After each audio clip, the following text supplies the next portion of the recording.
6 নম্বর আয়াতটি তেলাওয়াত করেছি। এই 6 নম্বর আয়াতকে সামনে রেখে রাসূল আকরাম সাল্লাল্লাহু আলাইহি সাল্লামের অসংখ্য অগণিত হাদিসের ভান্ডার থেকে এখানে হাদিস থেকে কিছু তেলাওয়াত করেছি। তেলাওয়াতকৃত আয়াত আর হাদিসের আলোকে একটা বিষয় আজকে আপনাদের সম্মুখে উপস্থাপন করতে চাই।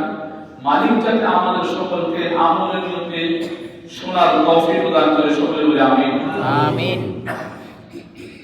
ইসলামের সূচনা কাল থেকে একদল ইসলামী বিদ্বেষী যারা ইসলামকে পছন্দ করত না, আল্লাহ আল্লাহ রাসূলের ডাকে সাড়া দিত না, তাদের চিন্তা তখন থেকে ছিল কিভাবে মানুষকে ইসলাম থেকে ফিরিয়ে রাখা যায়, কোরআন থেকে দূরে রাখা যায়, মুহাম্মদুর রাসূলুল্লাহ সাল্লাল্লাহু আলাইহি সাল্লামের কাছে না ফিরতে পারে। এই চিন্তা তখন থেকে ছিল, এখনো আছে, কিয়ামত পর্যন্ত থাকবে। অপরদিকে আরেকটি দল কিয়ামত পর্যন্ত সত্যের উপর অবিচল থাকবে, সীসাগলা পাচিলের নেই, সত্যের উপর অবিচল থাকবে, অনড় থাকবে। ঝড় তুফান যতই আসুক না কেন একত্ববাদ আল্লাহর তাওহীদের বিশ্বাস থেকে নড়াইতে পারবে না, কোরআন থেকে দূরে সরাইতে পারবে না, মসজিদ মাদ্রাসা থেকে দূরে সরাইতে পারবে না, আল্লাহর রাসূলের হাদিস আর সুন্নাহ থেকে দূরে সরাইতে পারবে না। যখন আল্লাহ রাব্বুল আলামিন এই 30 পারা কোরআন ধীরে ধীরে মুহাম্মদুর রাসূলুল্লাহ সাল্লাল্লাহু আলাইহি ওয়াসাল্লামের উপর নাযিল করতে থাকলেন, কোরআনে কারীম তো 30 পারা কোরআন একবারে লওহে মাহফুজ থেকে সামায়ে দুনিয়াতে একবারে নাযিল হয়েছে বদরের রাত্রিতে।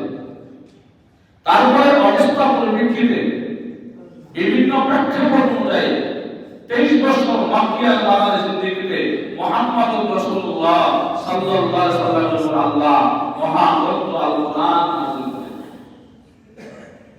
কোরআনের ছোঁয়ায় মুহাম্মদুর রাসূলুল্লাহ সাল্লাল্লাহু আলাইহি ওয়াসাল্লামের আদর্শের দিকে লক্ষ্য করে মানুষ যখন দ্বীনের দিকে ধাবিত হইতে শুরু করলো, শিরক আর মূর্তি পূজা শুরু দিয়ে এক আল্লাহর বিশ্বাসের দিকে চলে আসতে শুরু করলো, তখন ইসলাম বিরোধীরা, কোরআন বিরোধীরা, আল্লাহ আল্লাহ রাসূলের বিরোধীরা থেমে ছিল না, তখন তাদের মিশন চালু করে দিল।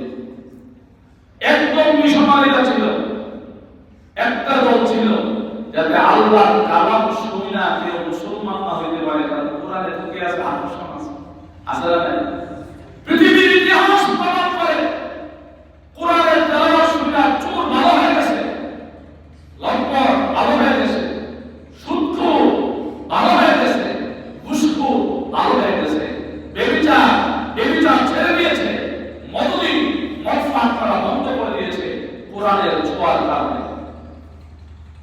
এখন মক্কার কাফের বেঈমানরা যখন দেখলো সর্বনাশ, আইন করে তো কোন সিস্টেম করে লাভ নাই, তারা আইন করছিল, তাদের দারুণ রকম পাল্লাতে বৈশা কোরআনের বিরুদ্ধে একটা আইন করেছিল কি, তারা বলছিল লা وقال الذين كفروا لا تسمعوا لهذا القرآن والغوا فيه لعلكم تغلبون। দারুণ রাজওয়াদের তাদের পার্লামেন্টে বসে একটা আইন পাস করেছে, আজ থেকে মক্কার কোন কাফের বেঈমানরা কোরআন শুনতে পারবে না, কারণ মুহাম্মদ যে কোরআন তেলাওয়াত করে কোরআনে জাদু আছে, দেখছেন কি কোরআনে জাদু আছে।